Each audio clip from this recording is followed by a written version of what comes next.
And welcome back to the Bettor Sports Show, ladies and gentlemen. I'm Ryan. I'm here with my friend and co-host Randy. How are you all doing this evening, Randy? How you doing, my friend? Ryan, what's going on, brother? Good to be back.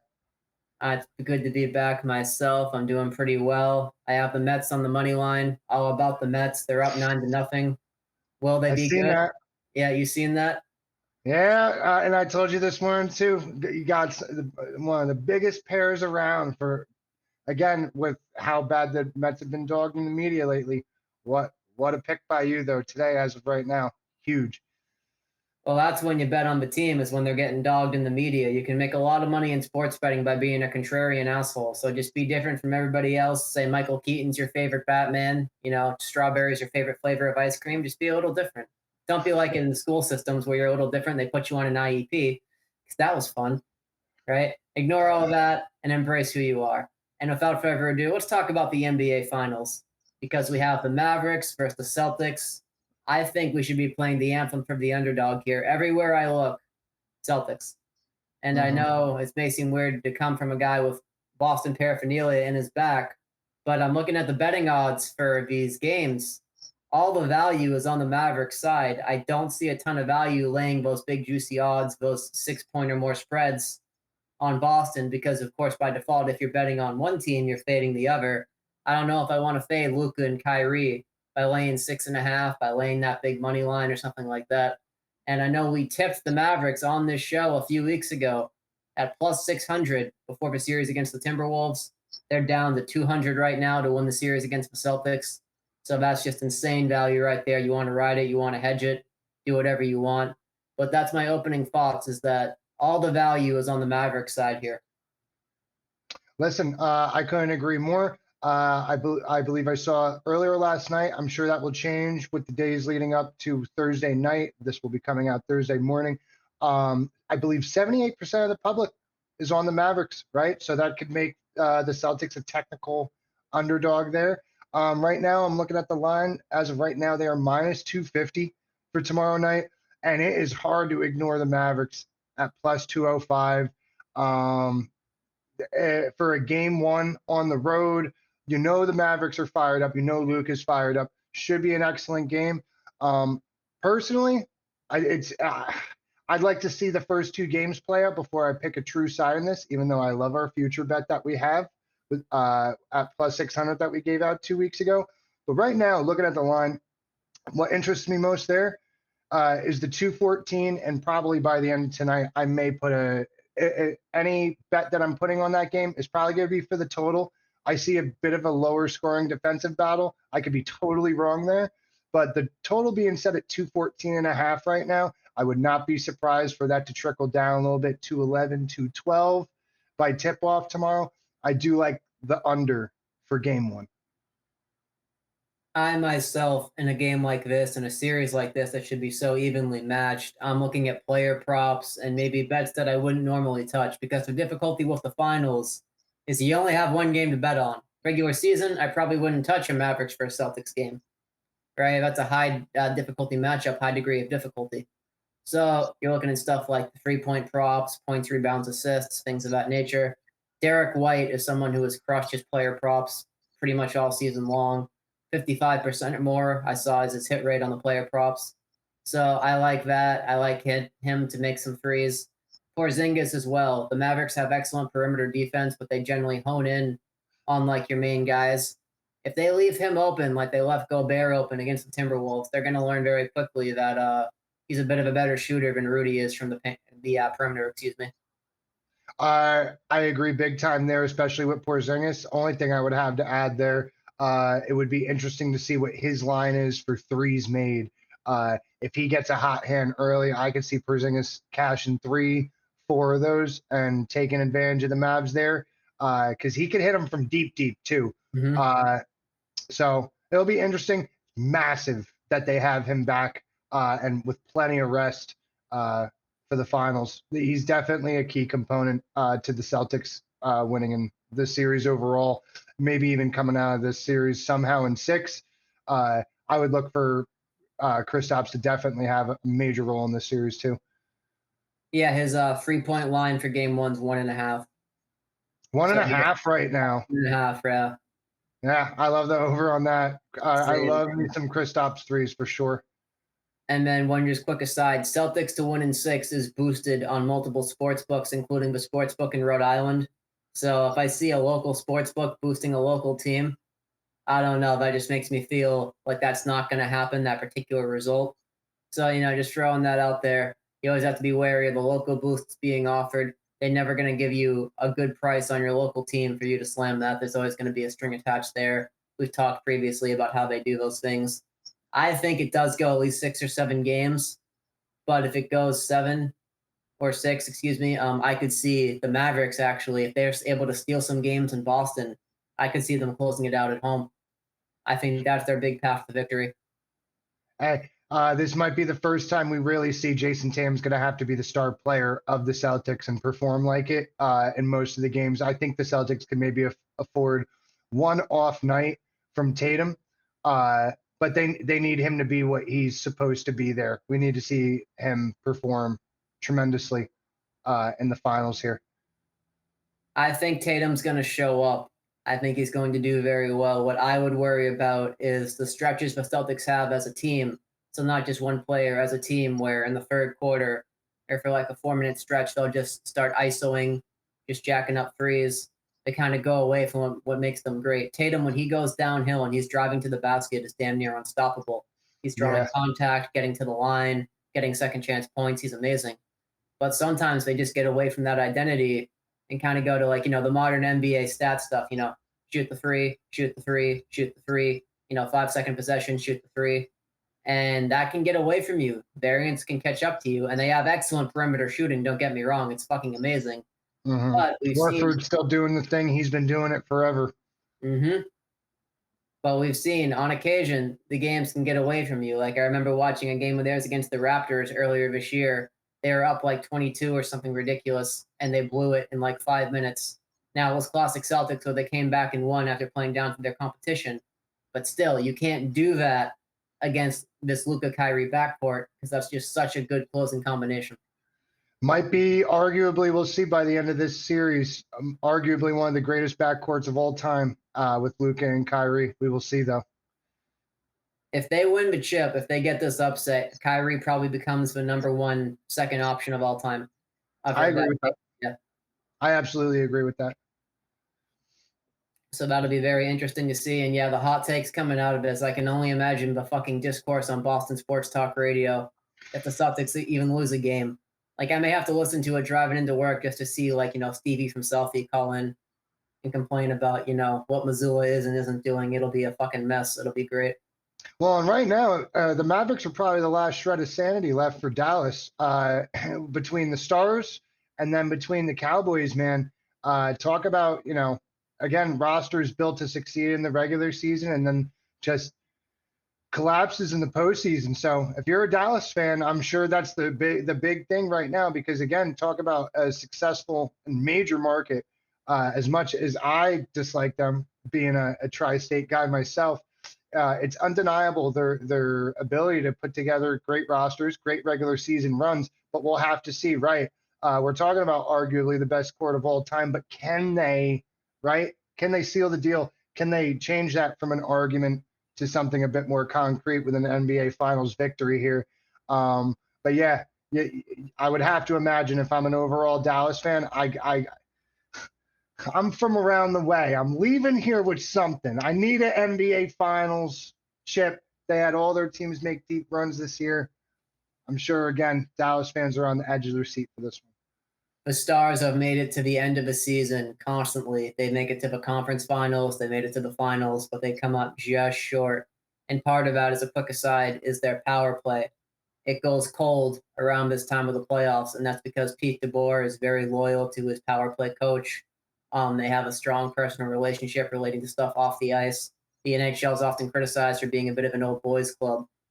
And so I've always found that interesting. You can have your guys use your nepotism, and that strong relationship can get you through the hard parts of the season, and it can get you pretty far. But when it comes to getting over the hump, sometimes business is business. So I'm curious to see if Dallas makes a switch there. All the fans want to switch on the power play and some other things. Of course, anytime you lose in the playoffs, fans want heads to roll.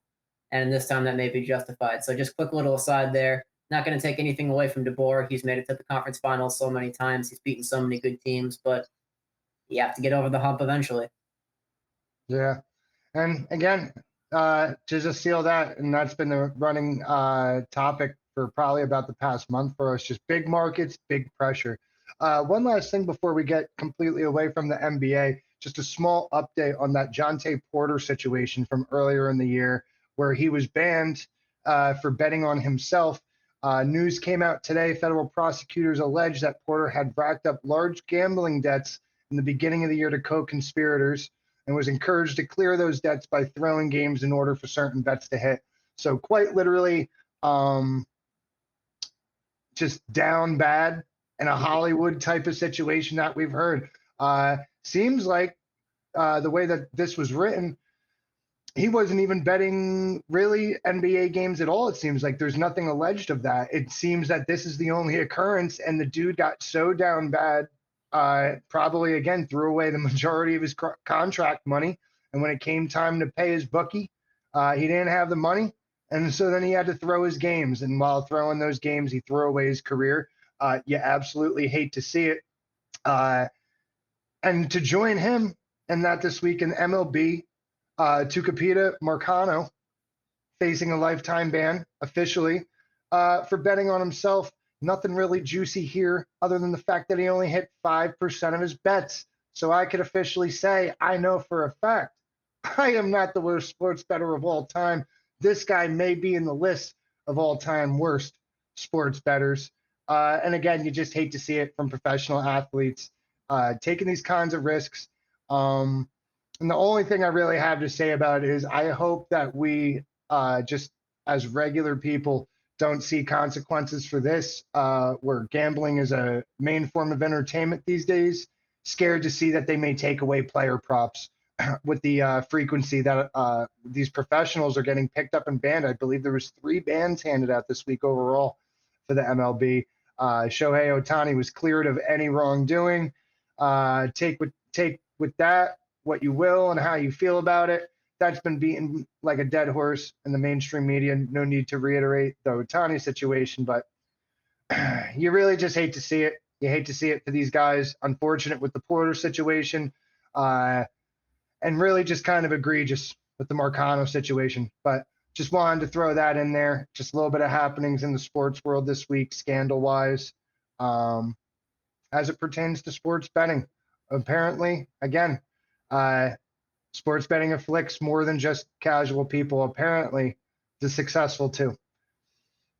Oh yeah, the professional athletes you see on your TV, guys always go by the Charles Barkley method. Assume they're not a role model until they prove otherwise, right? There are tons of great guys in the MLB, NFL, NBA, NHL, but you really don't know. Like you don't know for sure what these guys are getting up to. You don't know what's real and what's fully public image. Funnily enough, Jonte Porter, I'm reading a book right now by Michael Franchese, a former mafia guy, and he was famously quoted as saying they would have athletes get into gambling debts, and when they couldn't pay those debts, they would come in and say, "Oh, okay, you're going to pay off your debt by throwing the game." So it's hard not to speculate if Porter got in deep with not just a bookie, but an underground bookie who was probably tied to organized crime or had some type of leverage on him in that manner. So I'm very curious to see how that situation plays out.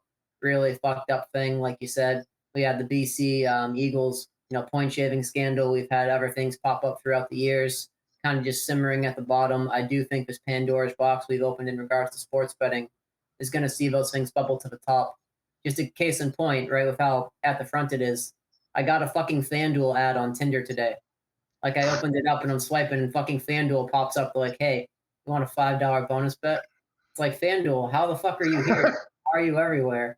Buy me dinner first at least before getting that same game parlay, bud. Might be honestly rolling with a FanDuel promo sometimes might be better odds than getting a match these days. You never know though. Oh man. You don't But know anyway, how you lay the juice one way or the other. And either way, baby. either way. And then with Marcano, to your point, I saw when that broke, I'm like, man, there are going to be so many Otani translator jokes just fucking flying. I can only imagine what the quote retweets are going to look like here. Oh, But now, have we confirmed he only bet on himself, or excuse me, his own team? No, I believe it was other bets. There's 387 bets totaling more than $150,000 in October 2022 from last July through November with a legal sports book. Um, let's see. He placed hundreds of bets on baseball in general, but they included games with the Pittsburgh Pirates when he was on them. But it does not say that they were on himself, so it might have just been general wins losses there. Not too much detail in the particularity of his bets. Some were on his own team, but it doesn't appear that all 387 or even the bulk of the bets were on him. The only thing that's known for sure is that he only won 5% of those wagers. So, Bro thinks he's Trent. Yeah, no. yeah. So if anything, it's more sincere. And again, his ban was more just for more or less just breaking the rules. It's in the clubhouse upon entering. No sports betting, all that. The fact that he was just betting on baseball in general, and he was just that atrocious at it, I feel shows that he didn't know shit. He didn't know a guy. He didn't know nothing. And even when he was betting on himself, he probably tried and still missed, which is, God, terrible. That is just rough, bro. Yeah. 5%, man. Like, you almost have to try to be that bad. If you were to close your eyes and pick things randomly, as long as they were like even odds or somewhat close odds, you could probably do better than that. Right, I can understand like maybe one time, a long shot parlay. Oh man, I only got 5% of the picks, whatever the hell that would break down to be. But right, the 387 bets. I don't know what the math is on there, but that's probably like 15. He cashed 15 bets out of like 387. Absolutely absurd. Last thing I got for you. I don't know if you've got anything for NFL at all. Major news with the signings this week. I'm sure everybody's already ad nauseum heard about the Justin Jefferson money. The more interesting topic, though, that I've seen is with the McCaffrey signing, $38 million for only 2 years. So last year, massive ongoing conversation really throughout the whole year with the running back market shrinking and teams not feeling the need to pay ball carriers, which is kind of insane to me. Running back is, in my opinion, twice as important as the wide receiving corps on your team if we're really looking about structuring talent around a team. But $38 million extension over 2 years. And I feel like that kind of opens up the conversation for at least the top 10 backs in the league to get a pay bump, because we're looking at, again, so roughly 19 million per year as an extension. Yes, he's the top back in the league. I don't think anybody's going to argue quite anything that high, but perhaps guys that were getting 7-8 million a year last year, they may be looking at getting 12 to 13 in that ballpark, maybe squeezing an extra 2 million out per year. But again, just a positive, generally positive outlook for running backs as a result of this signing. More or less just surprising that it's only a 2-year deal for McCaffrey. I don't know if there's really much to that, but 38 million for 2 years, hard to balk at. I think plenty of agents are on the line with their teams for guys that have 1 or 2 years left on their contract and probably negotiating for a better number throughout the offseason. And we'll probably hear about a series of more re-signings with higher than expected numbers within the next 2-3 months, probably, I would say. Yeah, the current metagame in the NFL seems to be you take a running back 3rd or 4th round in the draft, you ride them as hard as you can on their second contract after their rookie deal. You kind of gyp them a bit, right? You give them 2 years, maybe a 1-year extension. And then when the toll starts to wear on their body, you dump them and you draft somebody else, which is a cruel, fucked up thing to see. Very hard game out there. Business is business from both sides. So that's why I always find it hard to criticize a player when they do hold out for money or negotiate hard with the team, because you know damn well that team would cut them in a fucking heartbeat if their performance ever fell off. So that's why I understand people got to do what they got to do. They got to get paid. But also, I do understand your point about it being wild, this kind of disregard for the running back position and the retaining of top tier running backs. While, if you have a good offensive line, you probably can plug and play at least a replacement level back.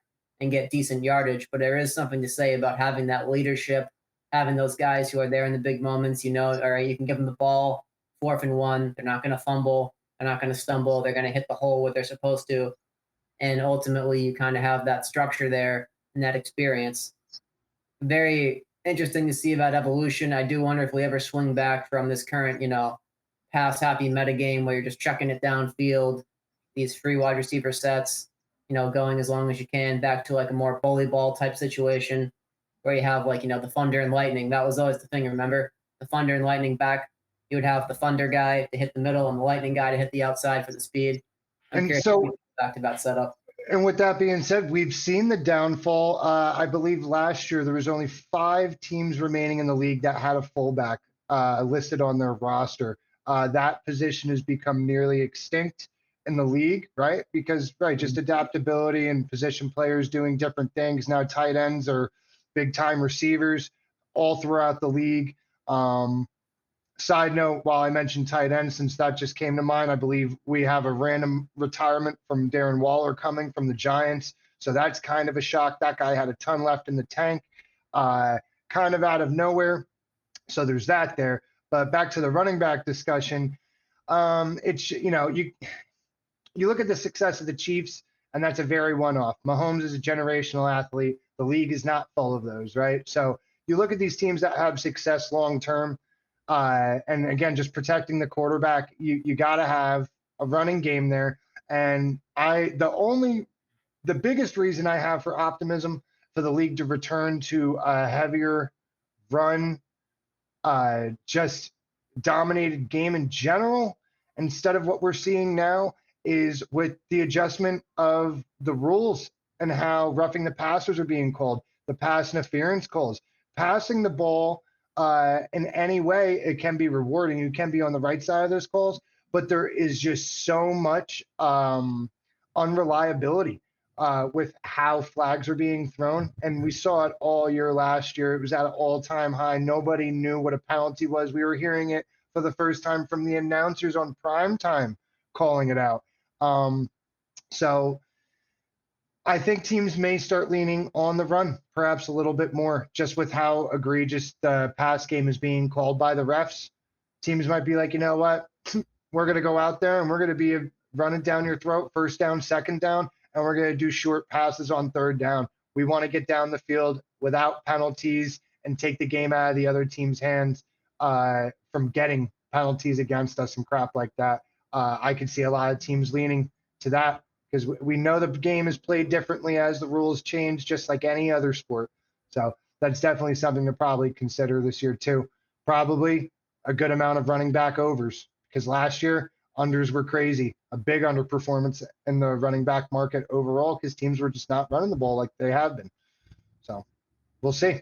And on top of that, a lot of teams didn't have like that number one Bill Cal guy. Even when you had like an elite running back there, for whatever reason, the current meta game is to sub them out for extended periods of time.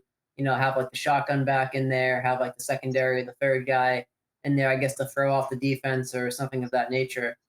But I'm never going to understand that. Like Bijan Robinson in Atlanta should have touched the ball so much more, just so much more. Oh yeah, than he currently without question.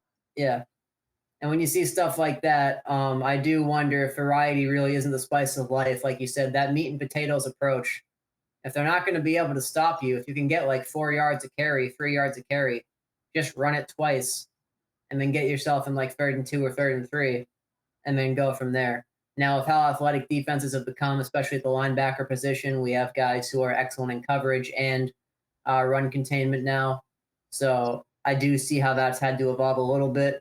But I'm really curious to see what we see next year, because like you said, the officiating was all over the place. There were teams that on offense were amazing, and there were some teams on offense that were fucking putrid, right? Mm-hmm. You could see scoring was down in certain games. It'd be like, 13-9, wild shit like that. Primetime game, maybe 2 touchdowns in the game, stuff like that. And I've also read that could be linked to poor offensive line play, because the offensive line is the backbone of pretty much everything. And if you have just a few weak links on there, the defense will feast. That's one of my favorite quotes. An average offense will usually beat an average defense, but a great defense will always beat a great offense. and a great defense will fucking obliterate an offense that's just good or average. Right? Defense wins championships. And we saw, especially late in those games when, guys were getting tired and you had to fight for every inch. Max Crosby on the Raiders comes to mind. He would just be a monster, forcing those free and outs, getting possession back. Like when the Packers were still struggling a bit earlier in the year, he was just able to shut down that whole offense himself. It was wild to see. So I do wonder if going forward, coaches will have schemed for that. They'll be able to get the ball, spread it around late in the games, avoid those scoring droughts. If it's more of just, defense is bullying everybody. So we'll have to see. I agree. Should be an exciting year. We're getting close. Yeah, we're going to have plenty of NFL content for you guys over the summer. And then just one quick aside for me, the Stanley Cup Finals, I have one tip for you. Edmonton versus Florida. The longer this goes in a Florida Panthers series, the better that is for Florida. This feeds in perfectly to what we were just talking about. Florida is probably the best forecheck in the history of the modern NHL. I've never seen smothering defense like that with that structure and counterattack. Generally, when you have to play so defensively, you sacrifice your ability to rush up ice, capitalize on mistakes, counterattack the opponent and whatnot. Florida plays in a way where everybody is bought in and everybody is almost always in the right place at the right time. So if they're able to force a turnover at the blue line, they don't just kill it there. They're able to instantly go right back down the ice and score. So if Edmonton comes out early and they win one, they win two, Florida just kind of hangs around the series, but then it's 2-2. Goes back to game 5 in Florida. That's generally when they hit the kill shot and they win the game 5 and they go up 3-2 in the series. So if you're someone who likes the Florida side, but you want plus money because you're a greedy fuck, or maybe you don't know when to enter the market, just know the longer it goes, the better that is for the Panthers because they play that gritty, intense style that'll wear you down over the course of 5, 6, 7 games. The one caveat, Edmonton has the 2 best players in the series. They have Connor McDavid and they have Leon Draisaitl. Against Dallas, I thought on paper at least had better depth than them. Pete DeBoer didn't deploy it in the most effective manner, and Edmonton's guys really stepped up. But at the end of the day, they had Connor McDavid and they had Leon Draisaitl. And Zach Hyman, God bless him, the support guy in the group project. For those of you who remember your college days, the guy who didn't necessarily do the most work, but everything he did was very effective. Right? You just go to the front of a net, tap in McDavid's passes. Shout out to you, Zach Hyman, the deflection man. So I'm very curious to see how this series plays out. It's going to be a good one for the books for sure, man. Mm-hmm. So that wraps up all the topics I had for tonight. Randy, you got anything? We got it all, baby. We got it all. I want it all and I want it now, just like the fucking song says. So thank you for joining us here on the show. We're going to have plenty of content for you going forward. Like we said, stay safe out there because you don't want to bet on a game where someone's pulling a Jonte Porter or something else and they're paying off their fucking mob debts and your same game parlay relies on them to perform and they kind of, have to take a dive. So stay safe, stay careful, and make some money. You got me feeling lucky. I'm putting everything on black.